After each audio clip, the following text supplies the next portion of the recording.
Brought to you by the Every Dollar app. Start budgeting for free today. So I'm 15, and I'm going to get a job over the summer and probably through my sophomore year of high school.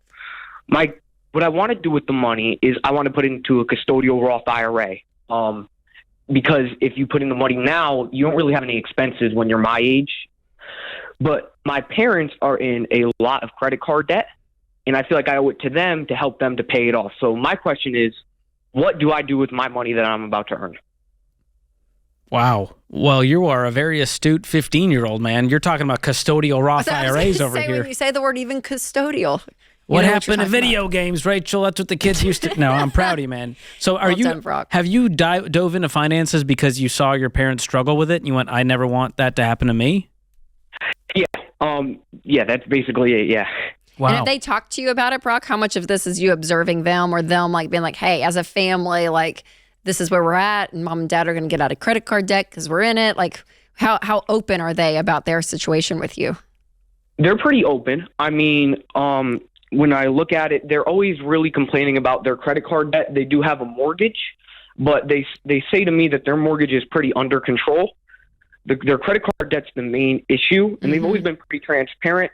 Part of it has been me. I've researched about the investing and all that stuff, but with the debt and their situation, they've been pretty open with us. Are they working their way out of debt? Are they like on a plan that they're changing what they're doing, or is it kind of just the same old thing and you are the one that's kind of changing?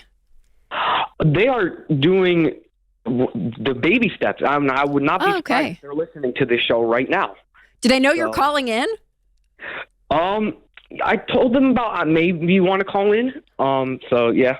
Brock. Wow. That's awesome. So how much credit card debt are they in? Do you know the exact number? I don't know the exact number, but if I had to guess, it would be around 10 to 15,000. Okay. Okay, that's great. Well, I'll tell you, Brock, no, this credit card debt is not your problem.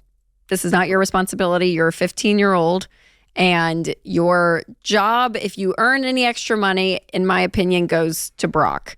Your parents have created, some credit card debt, but they can create a plan to get out. I do not think that is your responsibility by any means. So I would just put it in the custodial Roth IRA, or the other two things I would kind of challenge you on a little bit is you live in, I don't know what part of New York or if you're in the city, but a car at some point is going to be great to have. And then for college or what are your plans after graduation? Yeah, my plans after graduation are to go to college. I'm not 100% sure on a graduate degree yet. Okay. But yes, my plan is to go to college. Okay. So personally, Brock, I would invest in Brock and not into a custodial Roth, because the next, let's call it 8 years of your life, are going to get very expensive. And what happens is you go, well, I have this money invested, but I have no money for college. I guess I'll take out $150,000 in student loan debt because my parents are broke. They can't help save. And so I don't want this to be a surprise. You at this age, with your work ethic and your knowledge of finances, you can definitely go to school debt free. And if you get a bunch of scholarships and you have money left over, great. We have a big pile of money to start investing. But I don't think you need to start now. I would start building up for your foreseeable future. You're going to have plenty of time to build wealth. Yeah. So I think that's, people, we have a chart. I think it's Blake and Jack. And it shows if you start investing, I think is it 18? I think one just started a lot sooner. Yeah, so but it's basically this age. So then people take that chart literally and they're like, okay, if I start investing literally $2,000 at 18, all the way up, like this is what I'll have. And so the chart is it's not supposed to be a literal roadmap to do this, because in this case, for instance, there's still college. Like there's still things that you want to put your money towards. But it just shows an example of this is what happens with compound interest. So that principle of compound interest, to George's point, Brock, can still apply to you at 15 as it will at 21.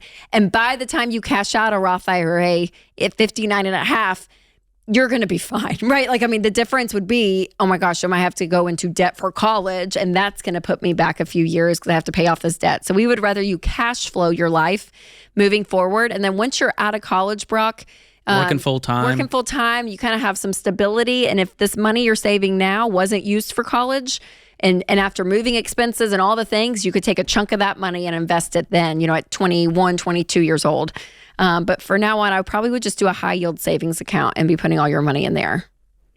That makes perfect sense. Thank you guys so much. Yeah, thanks, Brock. I love Thanks the spirit for of this call. question. And one thing, Brock, you can do, and I would do, is limit the expenses you add on to the pile. And that is something that is in your control. So if there's something you want to do or buy, maybe you just go, hey, I'm going to work for it and just pay for it myself. I know my parents are on this journey. And that's your way of contributing, in a sense. So instead of going, hey, I need $500 for this trip, or I need $100 to get clothes for school, man, if you're able and willing to work and you can cash flow it all, that's really going to help them speed up their own debt-free journey. But I love your heart to help them and the fact that they're open and honest about where they're at financially.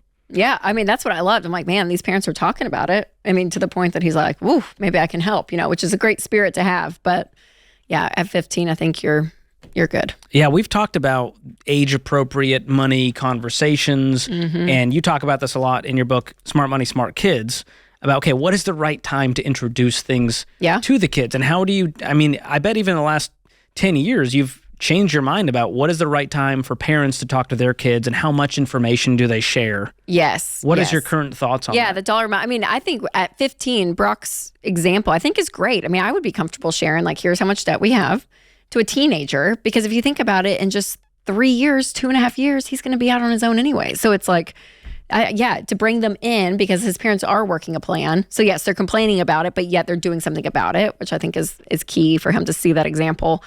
And then, some people, I hear households, which I think I like, and I think we probably will start doing it with the girls as they get older, is to show exactly, like, here's how much internet is, here's how much Netflix is, Disney Plus, here's all of our expenses added up per month, and that's how much our life costs.